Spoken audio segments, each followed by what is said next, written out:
दिसंबर 589 ईसा पूर्व, बेबीलोनिया के राजा नबूकदनेस्सर ने यरूशलेम पर हमला किया और यहूदा के राजा सिदकिय्याह और यरूशलेम के लोगों के खिलाफ घेराबंदी शुरू की। घेराबंदी 1 साल से ज़्यादा वक्त तक चली क्योंकि यहूदियों ने नाकाबंदी को बहुत वक्त तक सहन किया। यहूदियों के बीच नैतिकता अकाल के रूप में गिर गई और उनकी ख़राब कंडीशन की वजह से उन पर अलग अलग परेशानियां आने लगी। आखिर में खाना, पानी और रसद ख़त्म हो गई क्योंकि बहुत से लोग भूखमरी से जानवरों की तरह बदल गए। जुलाई 587 ईसा पूर्व में बेबीलोनियाई सेना ने दीवारों को तोड़ दिया और शहर को लूट लिया। उनका विरोध लंबे समय तक नहीं रहा। कई यहूदियों की हत्या कर दी गई। दीवारें, मंदिर और पूरा शहर ज़मीन पर धंसा हुआ था। जिन लोगों को मारा नहीं गया था उन्हें बंदी बनाकर बाबुल ले जाया गया। हालांकि गरीब पीछे रह गए। यरूशलेम में जो कुछ बचा था वो सब राख और खंडर हो गया। लेकिन यहूदियों ने बहुत ही ख़तरनाक वक्त का सामना किया। बेबीलोन के राजा ने यरूशलेम को कैसे और क्यों तबाह किया? पहले आइए हम नबूकदनेस्सर नाम के शासक की ज़िंदगी को देखते हैं। नबूकदनेस्सर सोलोमन के मंदिर को तबाह करने वाले के रूप में मशहूर हैं। वो बाबुल के राजा भी थे।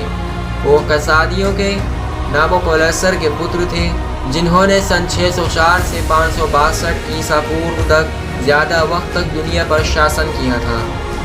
उनका नाम नबूकदनेस्सर था जिसका मतलब था भगवान नाबू मेरे ज्येष्ठ पुत्र की रक्षा करें।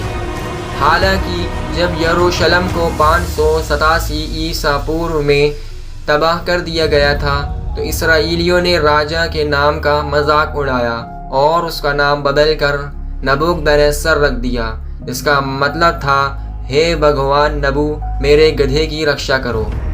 बाबुल का राजा इसराइल की ज़मीन में यहूदियों को तबाह बर्बाद करने के लिए बदनाम थे।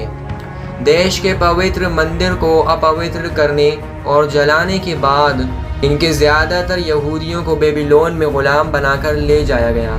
राजा नबूकदनेस्सर सेकंड नव बेबीलोनियन साम्राज्य के सबसे लंबे वक्त तक शासन करने वाले और सबसे ताकतवर शासक थे जिन्होंने ख़ास तौर पर बाबुल में अपनी शाही महल में दुनियावी इतिहास में पहला सार्वजनिक संग्रहालय बनाया था और बेबीलोन के hanging garden ancient wonders of the world में से एक थे जिसे उसने अपनी पत्नी मेडियन क्वीन एमाइटिस के लिए बनवाया था क्योंकि वो अपने देश की हरी भरी पहाड़ियों और घाटियों को याद करती थी।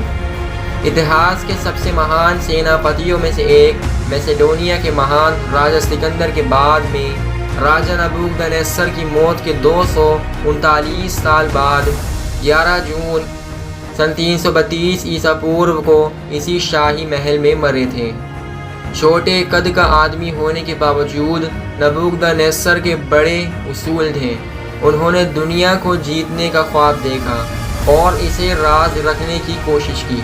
एक राजकुमार के रूप में उनका अक्सर मजाक उड़ाया जाता था कि कैसे एक छोटा आदमी पूरी दुनिया पर शासन कर सकता है। नबूकदनेस्सर ने इसराइल पर जीत हासिल की। अपने शासन के दूसरे साल के दौरान नबूकदनेस्सर ने अश्कलोन के गढ़ वाले शहर को जीत लिया और उसे ख़त्म कर दिया, जिसके बाद उन्होंने इसराइल की ज़मीन पर अपनी पकड़ को मजबूत किया। यहूदा के यहोयाकीम समेत सीरिया और इसराइल के सभी राजाओं को नबूकदनेस्सर को तोहफे देने के लिए मजबूर किया गया था। यहोयाकीम को निगलने के लिए ये एक कड़वी गोली थी क्योंकि उन्हें नबूकदनेस्सर के दुश्मन मिस्र के फ़िरौन नको ने नियुक्त किया गया था। नबूकदनेस्सर के यरूशलेम आने पर इजराइल का शासन छोटा हो गया था। उन्होंने देश के सभी अधिकारियों और दसियों हज़ार लोगों को बंदी बना लिया और सुलेमान का सारा ख़जाना भी लूट लिया। तब नबूकदनेस्सर ने यहोयाकीन के चचा सिदकिय्याह को तख्त पर नियुक्त किया और एदोम, मोआब, अम्मोन, सोर और सीदोन से सिद्दीकिया सहित पड़ोसी साम्राज्य को अपने कब्जे में कर लिया। उनका शासन 11 सालों तक चला, इससे पहले कि उन्हें भी मिस्रियों के साथ साजिश रची और बाबुल के खिलाफ बगावत की। नबूकदनेस्सर हमेशा से होशियार रहते थे इजराइल और उसके पवित्र मंदिर के साथ जंग, क्योंकि उन्हें भरोसा नहीं था कि भगवान यरूशलेम के विनाश की मंजूरी देंगे। सनहेरीब असीरियन राजा के समान भाग्य से मिले, जिसने कई साल पहले से जीत हासिल की थी, आज के सीरिया में अपना हेडक्वार्टर बनाया। नबूकदनेस्सर ने लगभग 2 सालों तक यरूशलेम की घेराबंदी की और आखिरकार तम्मूज के महीने में यानी जुलाई सन 587 ईसा पूर्व में शहर की दीवारें गिरा दी गई।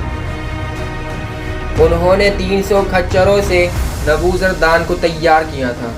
9 जुलाई सन 587 ईसा पूर्व को नबूजरदान ने टेम्पल माउंट मंदिर को, सोलोमन राजा के महल और उसके सभी आवासों को आग से तबाह कर दिया, जबकि सिद्दीकिया शुरू में जेरिको की ओर जाने वाले एक रास्ते से भाग निकले।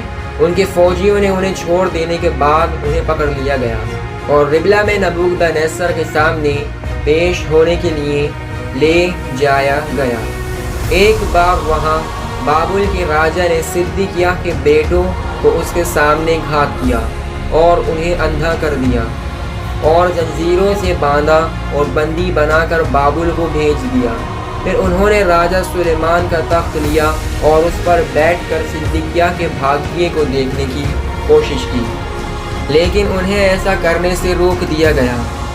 जब यहूदी बाबुल पहुँचे तो नबूकदनेस्सर ने उन्हें नीचे दिखाने की कोई कसर नहीं छोड़ी। निर्वासितों में यहूदी युवक भी थे जिनकी खूबसूरती इतनी अच्छी थी, नबूकदनेस्सर ने उन्हें मार डाला था और उनके शरीर को पैरों तले कुचल दिया था, ताकि कसदियों की लड़कियां उनकी खूबसूरती को ना देख सकें और उनकी ख्वाहिश ना कर सकें। लगभग 80,000 युवा पुजारियों द्वारा भागने का दुस्साहसिक प्रयास त्रासदी में ख़त्म हो गया।